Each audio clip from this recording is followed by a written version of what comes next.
Good morning. I'm Commander Priya Chandra, and with me is Shrine volunteer David Mitchell. On behalf of the trustees, welcome to the Shrine of Remembrance, Melbourne. Please be aware that this service is live streamed. We embrace the diversity of our community and acknowledge the Bungarong people of the Kulin Nation as the traditional custodians of the land on which we honour Australian Defence Force service and sacrifice. We pay our respects to elders past and present. This Shrine of Remembrance was dedicated in 1934 to those Victorians and Australians who enlisted and served in the First World War. Our purpose now is to honour the service and sacrifice of all Victorians and Australians in war, conflict, peacemaking and peacekeeping. We warmly welcome all veterans and members of the Australian Defence Force and our allied forces, and the families that love and support them. In today's monthly remembrance service, a wreath will be laid in memory of the bravery and sacrifice displayed by those who served in ships or units of the Royal Australian Navy, the Australian Army, or the Royal Australian Air Force. Shrine Guard, take post.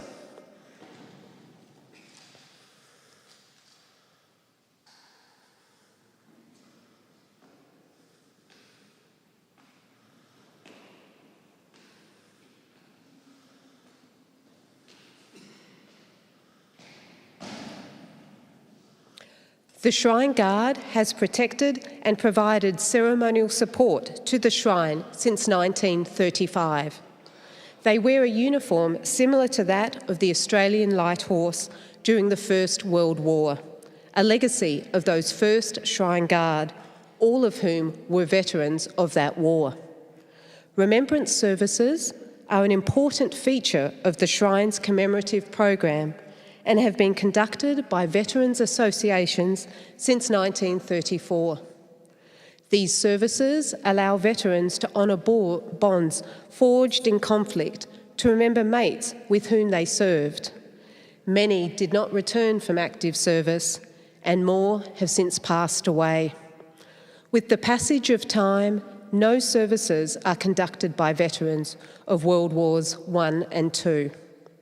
Notwithstanding, the tradition continues.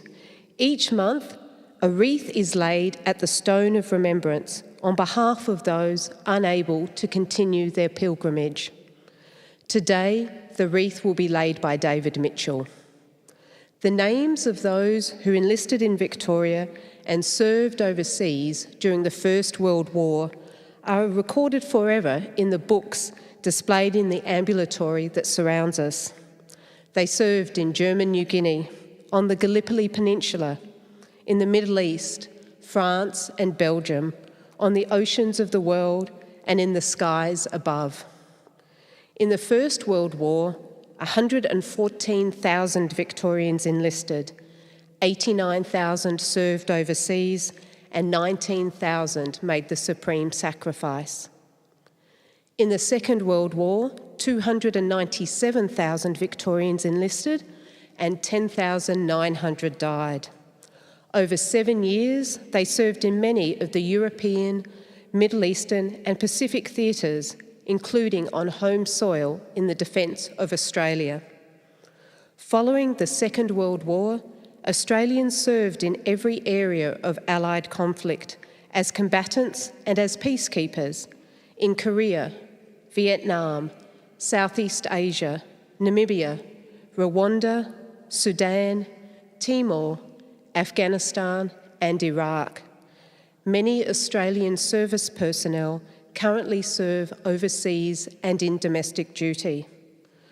Today, we remember in particular those who served in this month in the following ships and units: the Great War, Royal Australian Navy, the destroyer HMAS Yarra, which served in Australian waters until sent to the Mediterranean in June 1917, The patrol boat HMAS Sumatra, an ex-German steamer captured in September 1914, which served in Australian waters thereafter.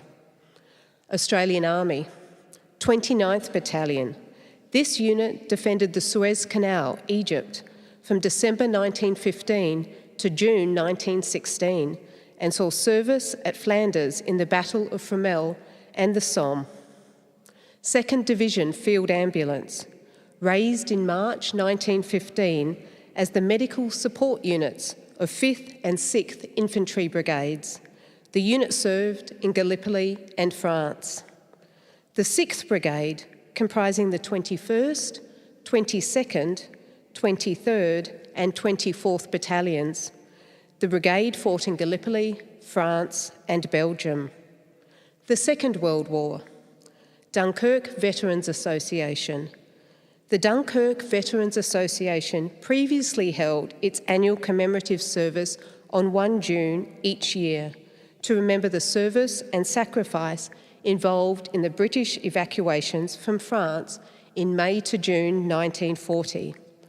This service honoured the efforts of the Army, Navy, Air Force and the many men and women of Britain's seagoing community who risked their lives to rescue more than 330,000 British and Allied servicemen from the advancing German armies. The wreath will now be laid.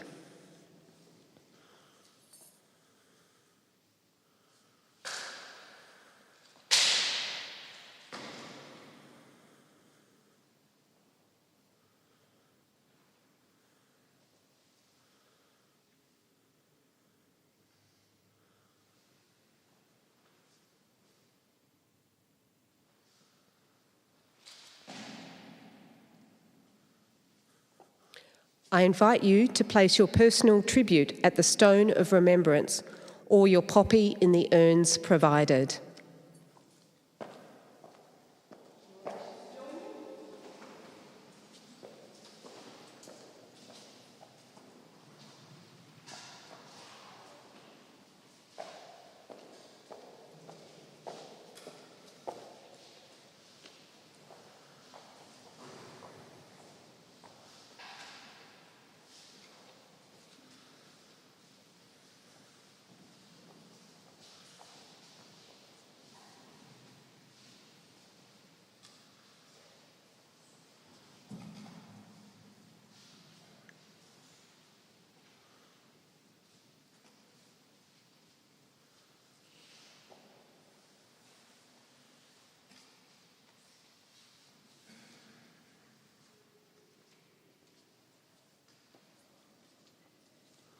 The ode will now be recited, followed by the sounding of the last post.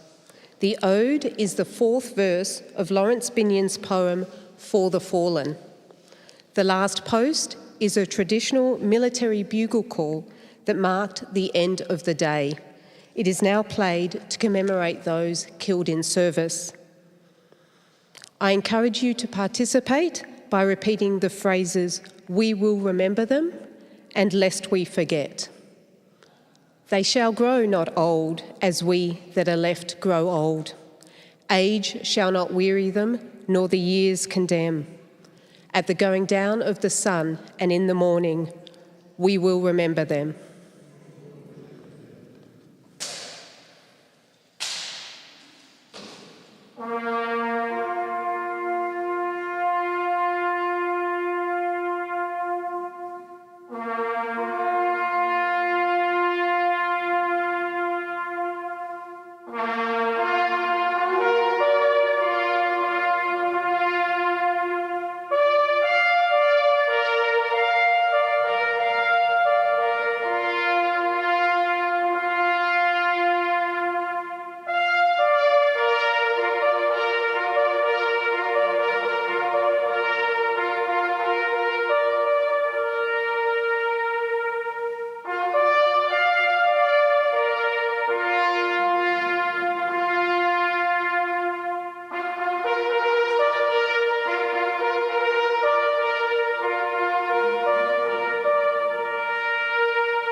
lest we forget.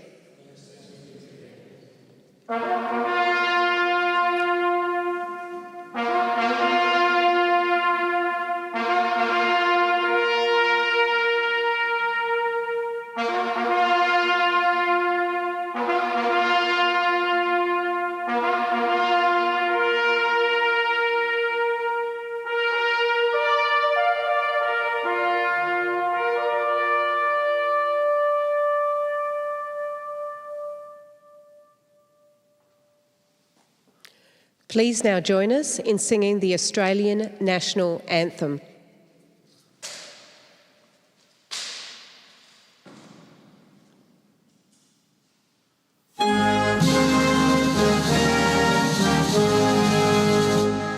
Australians, oh, let us rejoice, for we are one and free. We've golden soil and wealth for toil, our home is good by sea. Our land abounds in nature's gifts, all beauty rich and rare. In history's page, let every stage advance Australia fair. In joyful strains then let us sing, advance Australia fair.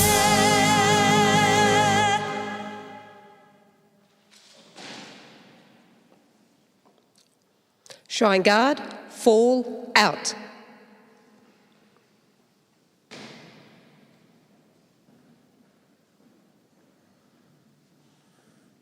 That concludes today's Remembrance Service. Thank you for your attendance and participation. Please continue your peaceful reflection here in the sanctuary, upstairs on the balcony, or downstairs in the galleries of remembrance. Good day.